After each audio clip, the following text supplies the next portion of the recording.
Greetings and welcome to this session, which is part of day one of the International Conference on Outcomes-Based Education. Yes. Are you able to see me? Okay. Again, greetings and welcome to this session, which is in track 2, Computing, Engineering, and Technology. The theme is Models of Learning, which is moving from principles to practices. And I'm sharing my screen, which happens to be identifying with the theme of the topic, or the title of this topic, in practical models for both quality and accreditation. It's identifying itself with drafting of program educational objectives for accredited undergraduate engineering degree programs. And I am a faculty member in the Electrical and Cyber Engineering Department at Gannon University in Erie, Pennsylvania. And just a background as to the reason for us to pursue the procedure to draft program educational objectives, because of the nature of these objectives and their intent. It really is dividing the undergraduate degree program into the current and the future. So this set of objectives is looking at the future of the graduates, and therefore its language and its crafting requires the work of the department at the individual level and at the team level. And this is where it's unfortunate that our session is not face-to-face, and it would be much more beneficial to the attendees and to the instructor to be able to deliver this in person, but that's unfortunately not possible on this occasion. So we'll do the best we can. And that is, basically, I would have intervals of time, which would be when I would allow the participants to engage in some activities. And as they work individually, unfortunately, but not as a team, there could be a session where I could respond to Q&A. That would probably be the best time slot. So if I proceed with my presentation at this point, having said what I think is the suitable background, we're looking at the evolution of the student from the classroom to the boardroom, in a sense. What it is you've got a group of students that take courses in an undergraduate degree program, which must, as it turns out, meet the mandate of accreditation. And when they graduate, subsequent to graduation, they're part of a workforce. It could be academic, it could be research, it could be industry, wherever it is, they become part of a workforce, and eventually they assume roles, some of them do, in management. So you're looking at an evolution process from the classroom to the boardroom, involving the students in an undergraduate degree program as they pass through these future events. So the current is students, the future is post-graduation. Now, that's how I would outline my presentation, which consists of a framework and expectations based on the structure of the undergraduate degree program and the program educational objectives that have been identified. What are the expectations? There is also the frequent need for revision. We'll get into that in a little more detail later, as to the assessment and evaluation of the latest statements that refer to the program educational objectives. Then the process of revision, which engages the faculty at the individual and team level. Then what is intended for this presentation is a set of breakout activities where, when we get there, you will understand what it is that you can begin to work with. And again, my internet connectivity should not fail me, but if it does, you would know what to pursue as part of this entire webinar or workshop. And then what is a typical survey for assessment, how we've been able to implement it, is just as an example or sample template. And that's really all we would like to be able to identify. I have a virtual workshop schedule, which would have really been very effective if it had been in person. You've got an introduction from me for a few minutes, at most 5. Then I'd like to take you back into the world of Bloom and the taxonomy of Bloom, and how the ABET student outcomes relate to Bloom taxonomy.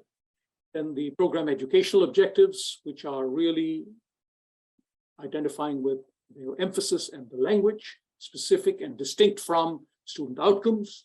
Then the exercise that is identified is there are some documents that were shared with the attendees.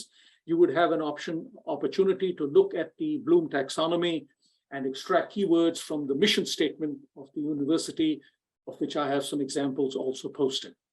And then, unfortunately, there cannot be a team activity, but you as individuals can pursue for about 30 minutes, if not less, the formulation of program education objectives, which could be revision of existing ones or a complete formulation from scratch. And the assessment and evaluation methods of PEOs, which is part of the continuous improvement process, which is required as a part of the ABET accreditation. And again, I refer to ABET because I'm in the US, but ABET has its reach in other countries as well. And so there are variations of the basic model for program assessment, evaluation, and accreditation. So the PEO assessment and evaluation fall in the category of continuous improvement.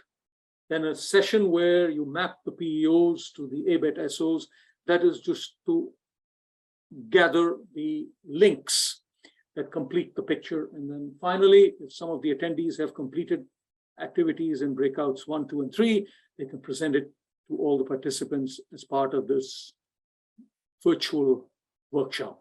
It's unfortunate, but this would typically work out and has in the past at conferences where you're face-to-face. So although you saved a pretty penny, we've missed out on the networking component of the conference. So it's very sad that that part is unfortunately not possible on this occasion, but maybe in the future when the pandemic is no longer a threat. So most of you, if you're in the US and in an undergraduate degree program, which is accredited, are familiar with the ABET self-study questionnaire. And this is the 2022-2023 cycle available online. All I did was I retrieved that document, and in its table of contents, in criterion 2, is very clearly identified program educational objectives. Criterion 4 assigns itself to continuous improvement, which we will get to as part of the assessment and evaluation of PEOs. So here's how the background sets up. And we have to understand that as part of the program educational objectives, there is a mission statement of the institution, which is required, which must be stated. And based on that mission statement of the institution, PEOs are drafted, and they are to give the general public. This is the outside world. The outside world reads the program educational objectives of each department in the engineering degree program and sees its link to the mission statement that is presented of the institution. So you're looking at a level for level 1 by us of program assessment or program construction. Then it comes along with consistency of the PEOs. So we have to really look at the language of the PEOs and map it to the appropriate set of statements within the mission. So this is a very serious step that must be conducted at the individual and team level within each department of the engineering degree programs. Then the identification of the constituents of the program. And these happen to be very clearly the students who are part of the program that is receiving the education, the faculty who are providing that education or delivering it in the classrooms and labs. And then there are the industry members who are representatives of a constituent called the Engineering Advisory Council. So we would have to be able to share with this Engineering Advisory Council the current version of the program educational objectives so that they, in a sense, evaluate or judge the status of our PEOs and their ability to make our graduates fit into the workforce as they begin to deliver the knowledge or education that they gained in the 4 or 5 year program through which they came. So constituents are important, and they are required to be stated as part of criterion 2. And finally, as I said, that process for revision of PEOs, which overlaps with criterion 4 of the ABET self-study questionnaire. So it's very useful to see this evolve to this stage in terms of a set of steps to complete.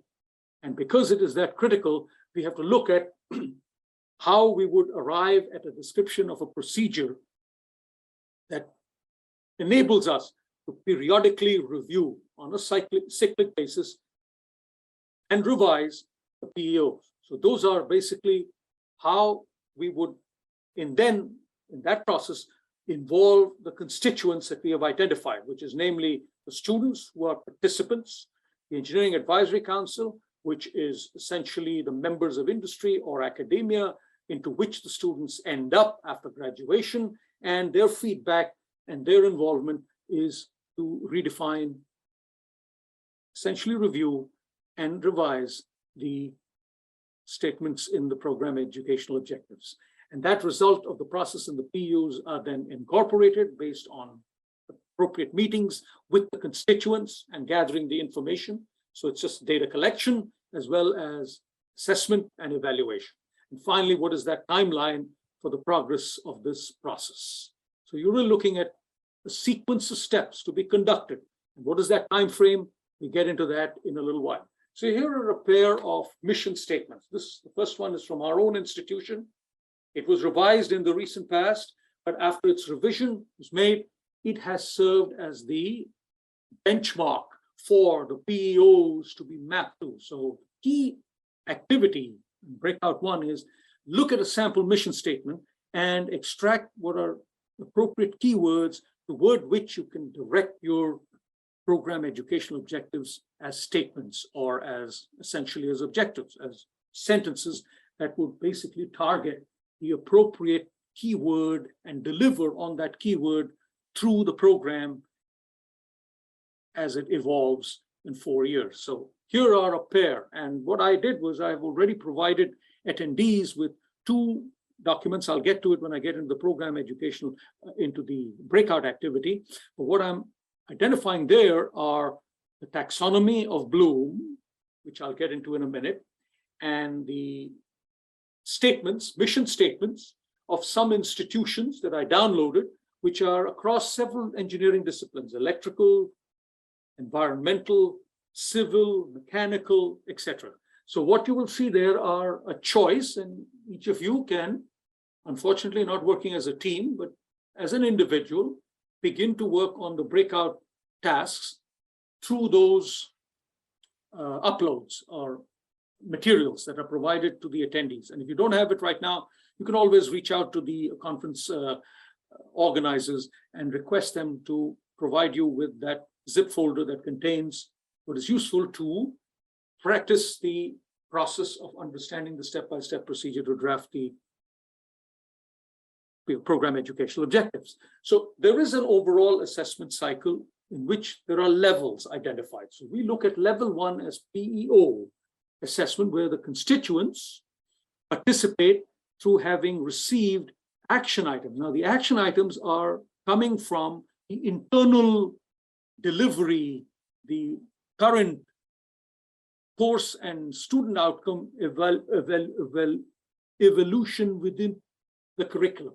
So you can see that the mission statement, which is the overarching process control, receives is guidance for the program educational objectives. But before we even get there, within each course, there is an assessment at level 2 called the student outcomes through a set of course outcomes, which is internal, which is done as part of the data collection to validate the content of each course and the integration of these courses vertically through a 4-year program. But what is more important at level 1 is what is the assessment and evaluation done by which constituents through action items that are obtained as part of level 2 and level 3 assessment of the curriculum. So level 1 is basically the level we are focused on in our discussion today, in the time that I intend to assign to various activities to be able to accomplish it. So at level 1, the cycle is really between 3 to 5 years, because this is post-graduation. This is the set of expectations that are the attainments of graduates, few years, 3 to 5 years after graduation. So what we do is we have evidence collected through an alumni survey, through a summary report internally of what the students were made to learn and get them prepared for it. So it's really the front end is what the students provide as part of their 4-year program. It's the backdrop, it's the basis. Then there's the survey, 3 to 5 years removed, that the graduates come back with an assessment of how well they fit into their workforce. So there is a set of questions to be created for the alumni to answer. And then there is the review process identified by the committee of industry members, those identified that would review what the alumni and the program have at both ends in order to contribute to changes that would be required, both in terms of the needs of the industry as well as the requirements of the graduates in order to fit into the new needs of the industry. So you're looking at a loop which involves collection of evidence using surveys and reports and a review committee, so that an analysis and action items are generated from which changes are implemented into the appropriate PEOs, which are then accepted after ratification. So you plan and ratify. So this is really the PEO cycle that is unique and requires team and individual attention. So the internal review process is at the level of the faculty meeting in a department, discussion, ratification, adoption of the appropriate PEOs. So to do so, participation is from each individual faculty member. The language that is used is from Bloom's taxonomy. We'll get into that in a minute. How to tie it into the PEOs through the mission statement, which is the use of the keywords of the mission statement to define what would be the intent of that PEO. To make sure, and this is where we had an issue when we went up for accreditation, the language of the PEOs must be distinct from the language of the ABET student outcomes, which means you're not trying to deliver an ability to, but you're really trying to evolve in a demonstration of that ability. So you're to distinguish the PEOs from the student outcomes. And finally, you formulate measurable PEOs, which means you have an ability to qualitatively and quantitatively, primarily quantitatively, assess or, in a sense, measure and therefore evaluate the quality of that PEO that is placed in the program, as identified at the top of the program. So what I'm hoping, and this is really what would be effective if it were a real-time session in person, face-to-face, is you would break out into individuals and then as teams and work on crafting or essentially drafting, in some cases, specific PEOs based on the keywords. So what I'm looking at here is when that happens, then you reconvene to discuss, ratify, and adopt the revised PEOs. What I have in my slides is an example of that and its outcomes captured. But what is valuable to you as attendees is to take advantage of these few minutes that I intend to set aside for breakout, during which you could essentially involve me in either a Q&A or engage in the activity intended. So if I were to step back into the process of review, the external review process is there's an EAC meeting, a council, which discusses the relevance of the PEOs as they are to the needs of the industry. So they would contribute to the ratification edit of PEOs, and they would make changes in the language and organization. There would be a consensus reached. Those would be the set of PEOs that would then be discussed, ratified, and adopted for alumni survey questions in the future. So there is that continuous improvement process that I talked about. Now, let's step back and take a look at where everything begins in the step-by-step process. Back in 1956, an educator by the name of Benjamin Bloom gathered a committee together, and they came up with a process to classify learning objectives in undergraduate education, which would improve the so-called communication, actual and virtual, between the educators on through their redesign of the curricula and the examinations that are part of courses within the curriculum and the overall capstone examination with a project after 4 years of a degree program. So what you're looking at in Bloom taxonomy is a definition in 3 domains of the classification of learning objectives: the cognitive, the affective, and the psychomotor. So very briefly, to capture the mood of each of them, the cognitive domain corresponded to a recall or recollection or recognition of facts. Recollection is another one, patterns, and basic concepts within each course that enable the development of the ability at an intellectual level, conceptual, technical, skill level.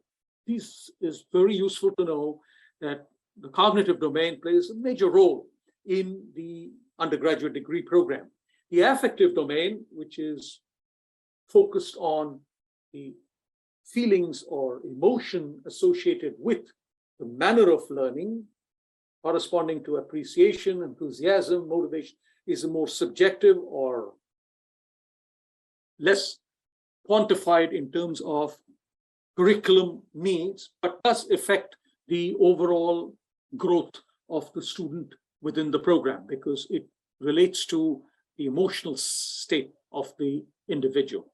And finally, the psychomotor, which is action or activity through skills that are developed to coordinate their learning process, that is physical movement, coordination, and essentially their ability to work through a process involving undergraduate program. So cognitive, affective, and psychomotor are 3 of the domains that are part of the Bloom taxonomy to classify learning objectives. And just figuratively, to illustrate this, there are steps taken as if you were ascending a ladder from simple to complex. And what you should know really classifies itself with or categorizes itself with cognitive domain. And in the cognitive domain, there's recall, recognition. So what I captured in one sentence is shown in a breakdown involving knowledge, comprehension, application, analysis, synthesis, and evaluation, which are, as you can see, the 4 years of an undergraduate degree program that require these to be assimilated in this process in a broad sense.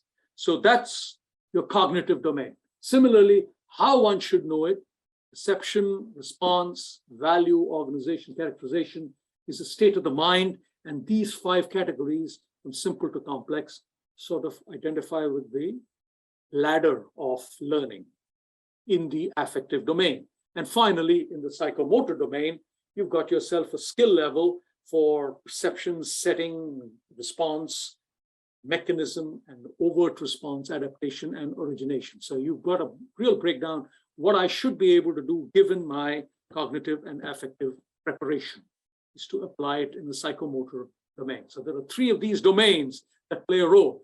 Now, along comes the 4-year program into which each of the cognitive domain steps neatly fits in. If you look closely, knowledge, which is the recall of information, which is the identification, naming. So these are keywords really that are measurable within the knowledge framework of the first year. Then comes comprehension, which is an understanding of the knowledge acquired, which is a little deeper, so that you're looking at demonstration, discussion as part of comprehension. Analysis and evaluation follow in years 3 and 4 as application and synthesis, because that's where your growth has led up to you to be able to analyze. This is at the student level, analysis, followed by composition, design and invention, integration, which is part of the synthesis process, and therefore an evaluation of the overall learning. So knowledge, comprehension, analysis, and synthesis are really an evaluation fall neatly into the cognitive domain that we just described. So here's where I think, because we reached first half our mark, the time frame we are looking at, and I'll summarize it and then let you begin to engage in what I think is a suitable breakout activity. So the student activity in the program what we're looking for is the acquisition of the intended skills, knowledge in courses, comprehension of the material in the course, analysis of that knowledge and material comprehended, and then synthesis in a capstone design. So you're looking at them as learners, acquiring intended skills. The graduates are the demonstrators of this knowledge of skills over 4 years. And in 3 years following the graduation, that's when you would be focused on what the PEOs reflect. PEOs are the future, which means they go past the student outcomes, which are linked to course outcomes.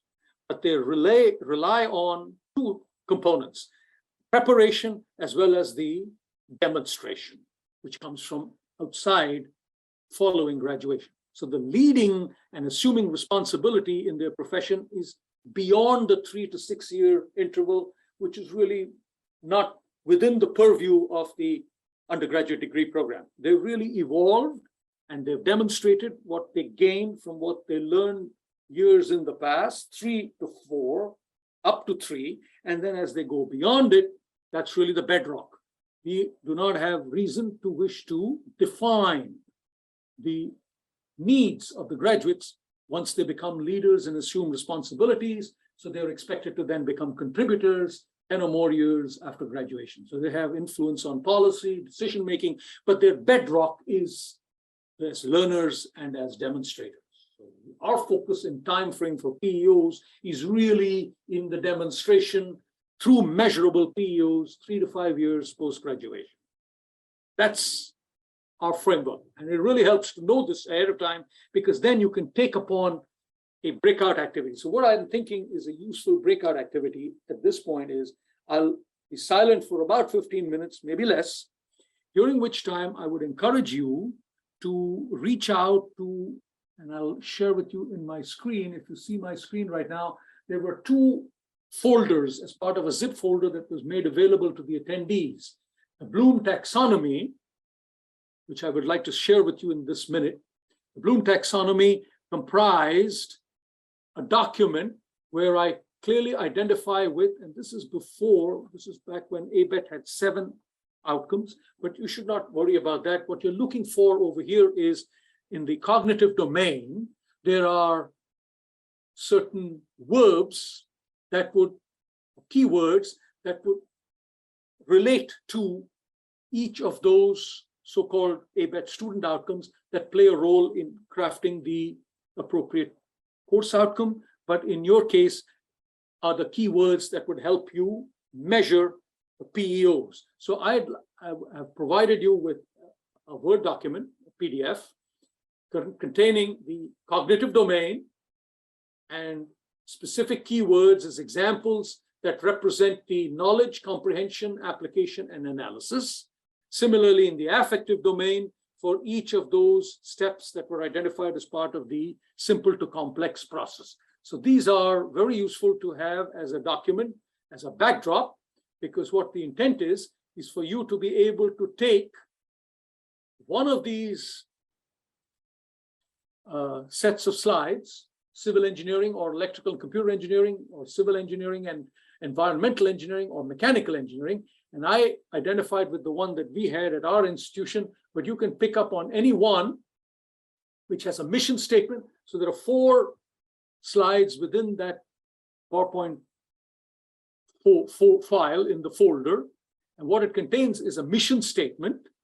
The mission statement is what lets you look at closely in order to identify with certain keywords. And in some cases, but not in all cases, but in most cases, I have provided you with the corresponding PEOs that that institution had. Nothing is revealed of where this came from in terms of precision of, it's anonymous in terms of the protection of which school it is, but whatever it is, this is the set of sentences that represent the statement. This is the nature of the PEOs that were identified prior to revision. We had gone through a revision process, so I would have you essentially pick up any one of these mission statements and use the Bloom taxonomy to see how to identify with keywords in the mission statement, and I've underlined the ones that affected our process as individuals and as a team. So in the next 15 minutes, I'd encourage you to participate in the extraction of keywords from the chosen mission statement from the folder I provided, or from one that you can reach out to on the internet of your own, and basically identify with the appropriate keywords. And I've underlined what would be useful for me to go to breakout activity 2, which consists of defining the PEOs as target for that particular program. Remembering that the PEOs are basically a measure through 3 to 5 years post-graduation. So here's where I think I'll give myself a pause and give you about 10 to 15 minutes to reach out if you're attending at this point and would like to be able to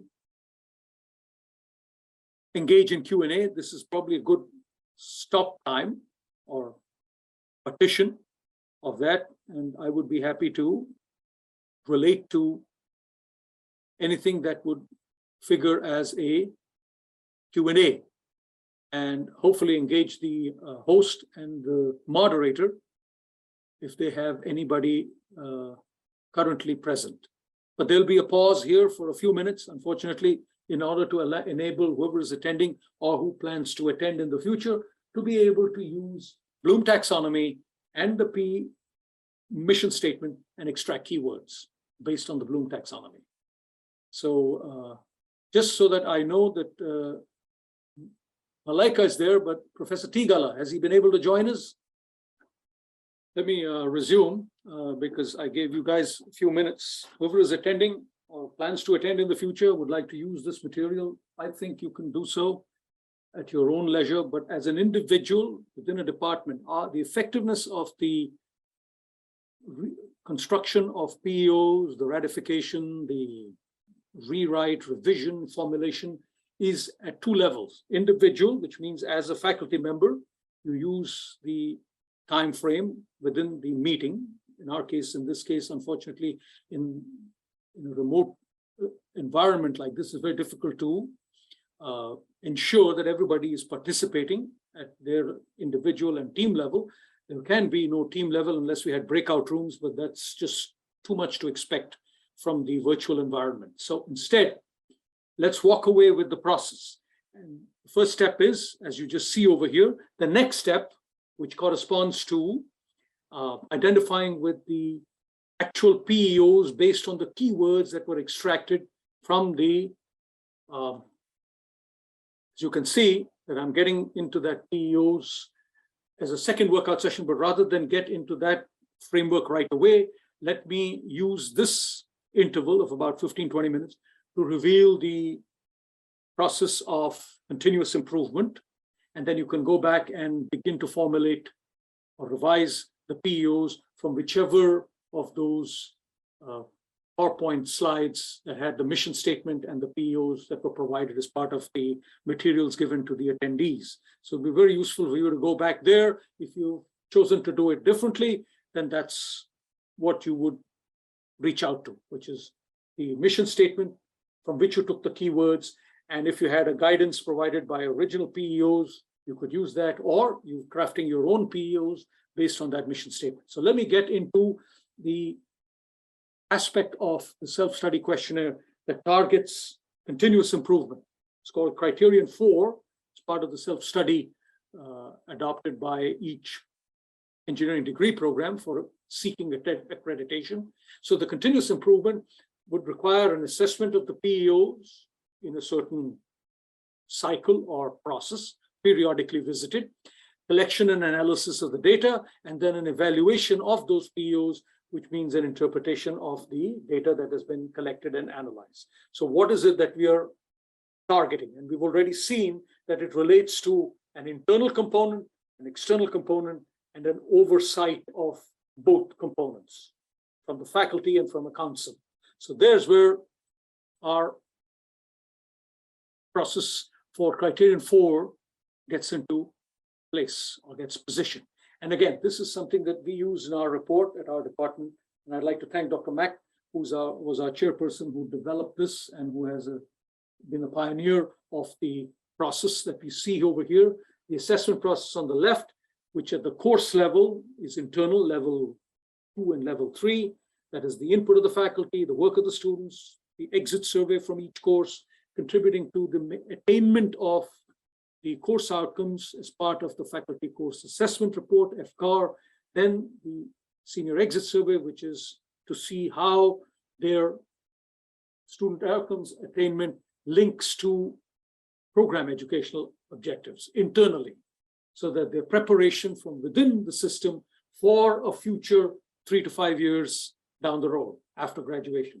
And then the alumni survey is really the measure of the attainment of PEOs, which are part of the PEO assessment, the collection and the analysis of that data. So there is a senior exit survey, internal, and an alumni survey, as well as much lower level, actually a level 2 and level 3 at the course and the curriculum level.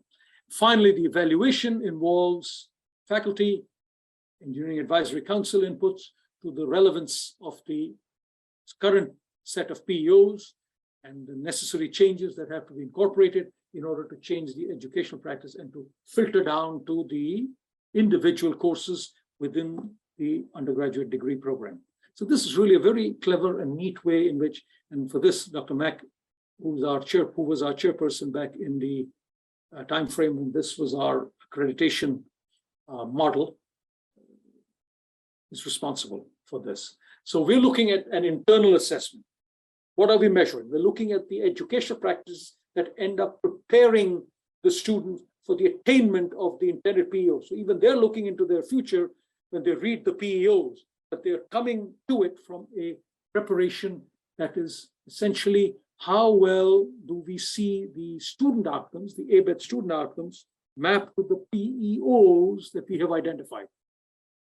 So we step in with a mapping of the ABET student outcomes internal to the program to the PEOs that we define based on the keywords that we extracted from the mission statement.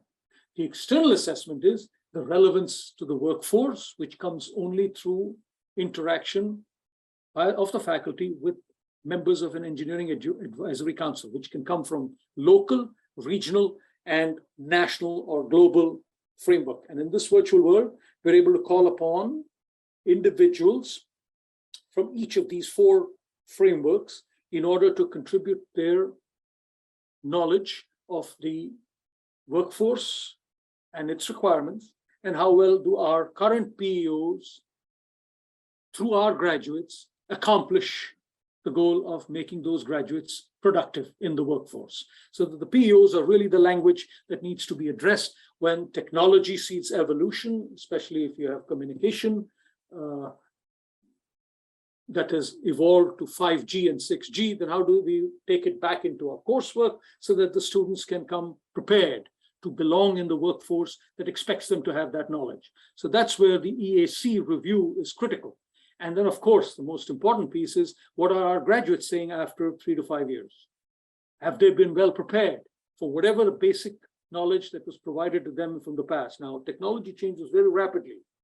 Because of its rapid change, it's very likely that the graduates are out of place in the workforce 3 to 5 years after graduation, which means that they have a certain set of skills that they have to acquire during those 3 to 5 years. But the hope is that the program educational objectives have been written such that our graduates, with their internal preparation 3 to 5 years in the past, are able to pick up on the ever-changing or rapidly changing needs of the workforce, the industrial or the engineering workforce. So that survey, that alumni survey, is a reflection of these students, of their past preparation, such that it allows us to tune or refine or revise our engineering educational program so that the new crop of graduates does not find itself short on the tools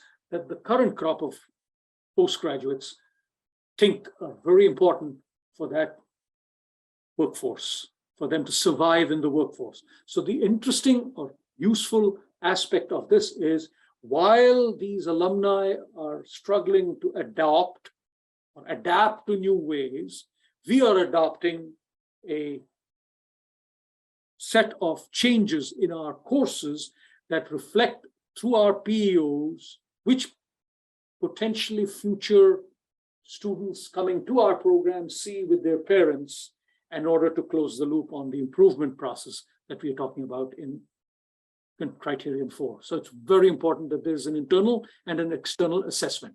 And the way we've accomplished it is we've asked certain questions by presenting the PEOs to the students. So this is the original set of PEOs we had, which have a major shortcoming. And that is why we had to go back in and revise our program educational objectives.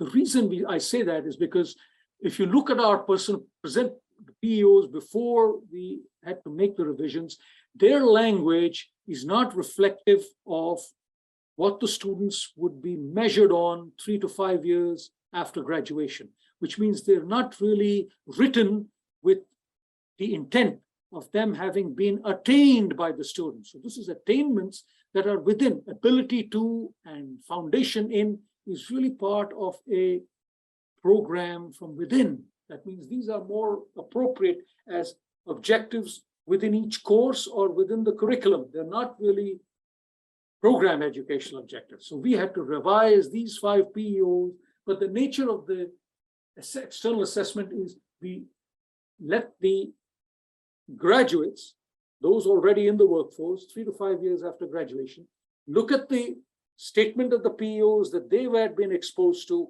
and comment on whether they received adequate preparation for those PEOs. So this is really not very useful, and which is why we had an issue with our accreditation procedure, because the PEOs written over here do not accurately reflect what the student would have attained after graduation and be able to comment on 3 to 5 years after graduation. So we had to change this. And we have an alumni survey. Dr. Mack is responsible for a tool called Eval Tool. So we made this all electronic and remotely accessible by our graduating students. So I thought it appropriate to share with you the nature of the questions that are presented, PEOs and their quantitative assessment, the general information, employment history, these all preparedness of graduate education. So this is more likely to be the set of questions that when they're answered would enable us to provide feedback to the council as well as to ourselves to make changes and ratify our PEOs. So having said all that, I'd like to be able to pause at this stage. We see some soft skills and broad education, and I can come back to this, but I'd like to, at 8 a.m., offer you about a half an hour, maybe less, to begin to look at construction of the PEOs, either revision of existing PEOs or formulation of new ones. So really, this is just simply giving you what is it that we've used as part of an alumni survey, its various components, in order to be able to look at the education 3 to 5 years, the preparation of these students after 3 to 5 years of being in the workforce. So I would do the following, and I would go back into what I believe is the intent of this activity, number 2, which if you begin now, give yourself about 25 minutes to review the individual keywords and the PEOs and to formulate a set of PEOs. So what you're looking at basically is statements from the, and that's why I go back to my document. If you picked up any one of these documents, then you will notice that it contains the mission statement. As you can see over here, it contains the statements representing the PEOs before. So if you choose not to look at slide 2, then you can come up with your own set of slides based on the keywords you extracted and the intent of your program in terms of an educational objective. So again, a little bit of a break from my presentation for up to maybe 20 minutes, after which I'll go back into a summary discussion of the process that we have been looking at so far, which is organization of these PEOs. So we've looked at the survey that could be used for the purpose of review of your keywords. Here is a workout session for about, I would say, 25 minutes at most, but I'll stop maybe at around 8:25. Right? So this is, so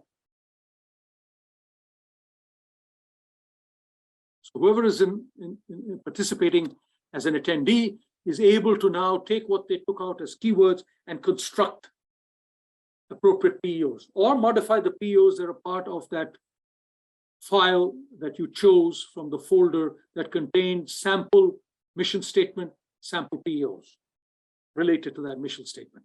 So breakout session number 2.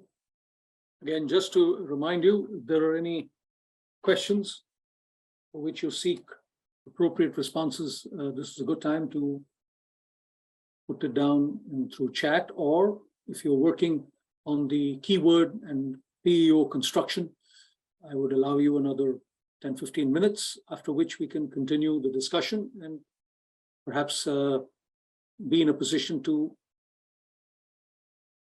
conclude the overall messaging of this presentation, which is really a process that is best done face-to-face, but unfortunately, in the absence of that, we have to rely on periods of silence on my part so that you're able to work on whatever you can work on. But I think this is unfortunately upset by the absence of individual and team activity.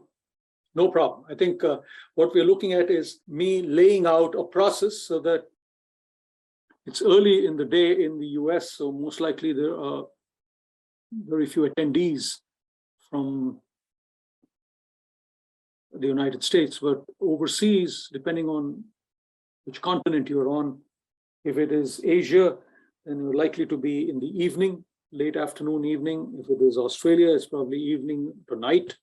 So we're looking at the whole process being disrupted in a way for something called a workshop.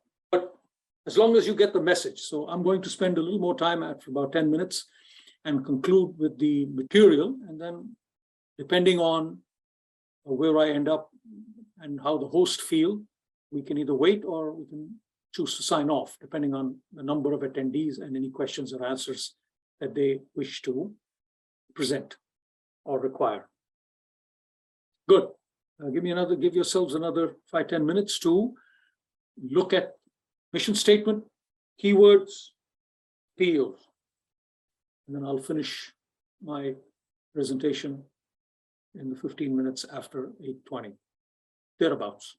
Okay, thank you for reminding me to continue. Again, the reason there are breaks is because there are, as part of this workshop,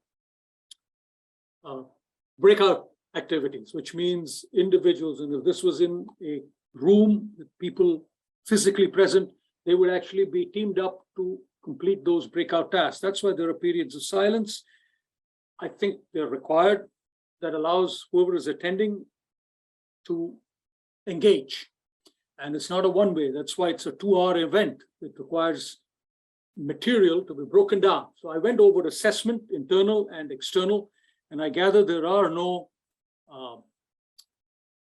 online attendees. So I would simply want to conclude with my material. And since I've already covered the whole process pretty much, I'm providing you with an example that affected us during the process of PEO revision.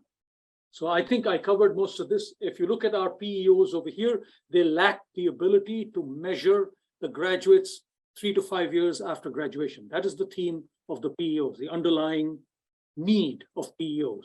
And this was how we had set it up. So this is an internal tool that has enabled us to gather the evidence from the alumni and from the students who are still to become alumni as part of that data that is collected for assessment and evaluation of the PEOs.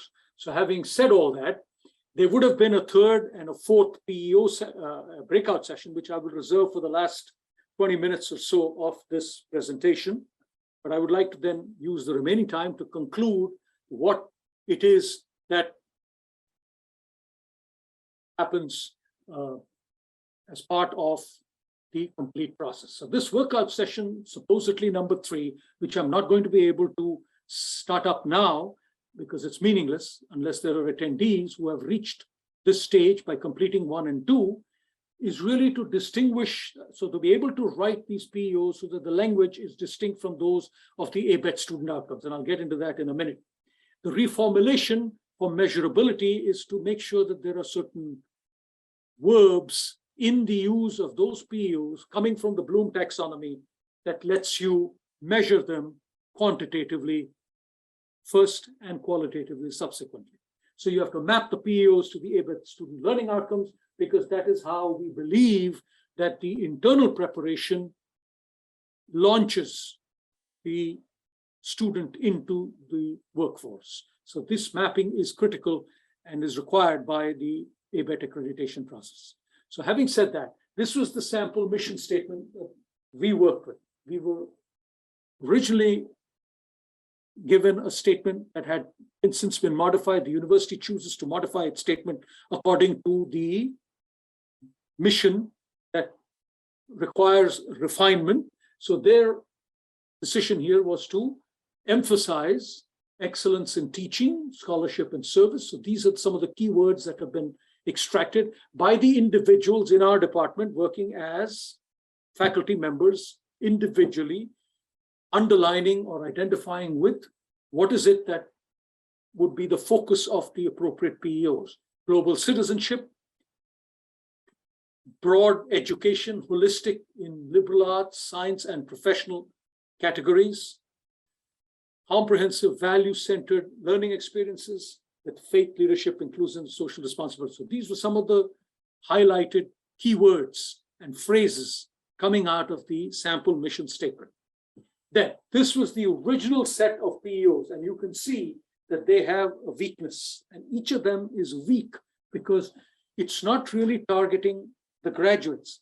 It's actually targeting student outcomes. That is, it is similar in language and quantity or messaging that applies to student outcomes, which is within each course, tested by course outcomes or mapped to course outcomes through performance indicators. So the challenge we've had, and this is the thing that was brought up by the evaluator who visited our campus a few years ago, to tell us that you need to redefine your PEOs that target post-graduation accomplishments or attainments 3 to 5 years subsequent to graduation. So in order for us to do that, we had to go back to the drawing board, and that is why this entire step-by-step process of a workshop-based engagement took place. That's the basis of this particular workshop. So at any institution, should the PEOs need revisions, you go back and you look at the language of the mission statement, and then you look at your PEOs, and our PEOs over here are all flawed because they'll only look at preparation, ability, and foundation. These are not guiding keywords in the PEOs. They really relate closely to the cognitive domain of Bloom taxonomy as they apply to the 4-year preparation of the student, not the 3 to 5 years after graduation. So when we looked at those PEOs, this was the mapping the PEOs had prior to revision. And what I did was I took them closely to the latest set of ABET student learning outcomes, which is a set of 7, as opposed to the 11 that existed in the past. So in the past, there were 11 ABET PEOs, student outcomes, correction, and they are really 7, which were, and if you look at the cognitive domain, it's A through I, and then there were 3 for the IEEE specific for the engineering, electrical engineering discipline. So you had 4 and 4 and 1. So as many as 11 PEOs, student outcomes, correction, student outcomes. The student outcomes are now reduced to 7. This is the language of the student outcomes, and you can see ability to is applicable at the level of preparation through a program, 4 years of an undergraduate degree program. This is not the way you would be able to write the PEOs. They must be distinct in terms of their messaging. So having seen this mapping, we move on to the internal assessment, we move on to the revised set of PEOs. So the revised set of PEOs that came about as a result of individual and team activities of a intra-departmental workshop, giving us from 5 to these 4 in demonstration. So the keywords that were part of the mission statement filtered into these statements. The first one, for example, is demonstration of professional ethics and personal values in daily and professional life that exercise informed literary and aesthetic judgments by leveraging diverse cultures and societies. So here is where the graduate measures his or her ability after graduation to be able to demonstrate ethics and values. Similarly, teamwork and leadership in PEO 2. So we're looking at organization of the PEOs according to not just the measurability issue, but also in terms of the message that the student carries as a graduate into the workforce, which means they have to be ethically and personally strong. They must have teamwork and leadership qualities. They must have competence at the technical level, and they must continue to pursue learning with a passion for their remainder of their lives. So this is where a PEO distinguishes itself from student outcomes. We use demonstrate as the key word, measuring ethics, teamwork, technical competency, and lifelong learning, 3-5 years after graduation. This is very important. Having done this rewrite in one workshop session, we had a session for about 3 hours in which the department met as a collective group, working individually to pull out the keywords, and then working in small teams to create PEOs, and then working completely together to organize these PEOs according to this set of final ratified program educational objectives. Very good. And they map very effectively, for example, ability to identify, formulate, and solve complex engineering problems, applying the principles of engineering, science, and mathematics is measured by PEO 3, which means the student looking at it, the alumni or alumnus looking at PEO would then look, we would look at whether we are delivering this ability through our courses. They would look at it from the standpoint of 3 years after graduation. Did they see themselves as technically competent?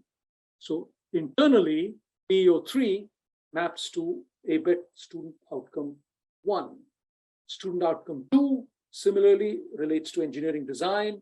3 relates to communication, which means team work, leadership, and that also is, you could argue that that belongs in part of ability to convey to a wide range of audience. So I would be remiss in not letting you choose also to mark this to 2. So you can have dual mapping, which means you have PEO 2 and PEO 3 capturing the evidence of ability to communicate effectively with a range of audiences. It's not just PEO 3, which is technical competence. So I think I missed marking this one as an X as well. Similarly, ethical and professional objectives, responsibilities, I think 1 and 2 would meet, but your goal is to be able to map them internally to the student outcomes. That's what we've done over here, is effectively mapped to the student outcomes.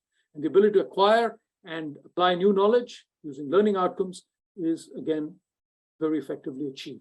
So what was intended was review the PEO language. This would have been the final activity in a team session collectively. So review the language, arrange in order of chronological impact and accomplishment, reach an agreement on adoption, which means streamline the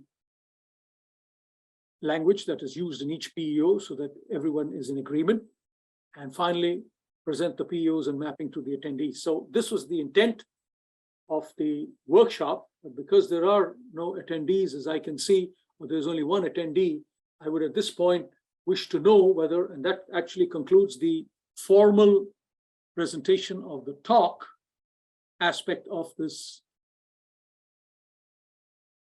workshop. So I would ask the host if we now choose to wait for about 10 or 15 minutes to engage an attendee or attendees in a Q&A. But in the meantime, you could let me know when or how this material, which I have posted, can be made available to you as a document, or you already have a record of it through the recording. So what I'm trying to accomplish over here is the ability to, this is student outcomes. So I'm looking at the student outcomes, and really, this was what was intended as part of the exercise number 4, which is identification with the various components.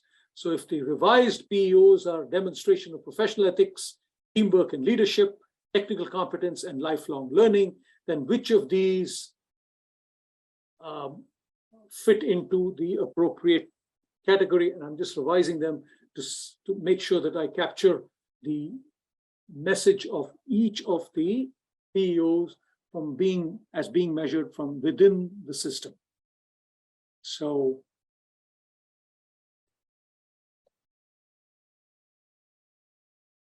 if there are any attendees, I give them about a half an hour now to engage me, or maybe go back into some of the material if they would like a review to be initiated. But this is entirely up to the participants or attendees at this stage, or if the host has decided to have me conclude with some other tasks, then that would be perfect as well. So I would basically be responsive to whatever the host or moderator choose at this stage. And again, unfortunately, I have to repeat myself, but this is very well delivered in a face-to-face interaction. It's okay to listen to this as a short talk for about an hour, but I think a whole hour has to be spent or more in taking part in 4 breakout activities: keywords, PEOs, and documentation and mapping. So at this point, Malaika can let me know as a host as to whether we wait for maybe Alfredo to ask me a few questions. If there is a question from Alfredo, who appears to be in the list of attendees, but from whom I've not heard yet, whether he has any progress made on the 4 steps of the breakout process. Please let me know. So I'm still here, and I'll continue to be here for the remaining 20 minutes, 25 minutes, so more like 28.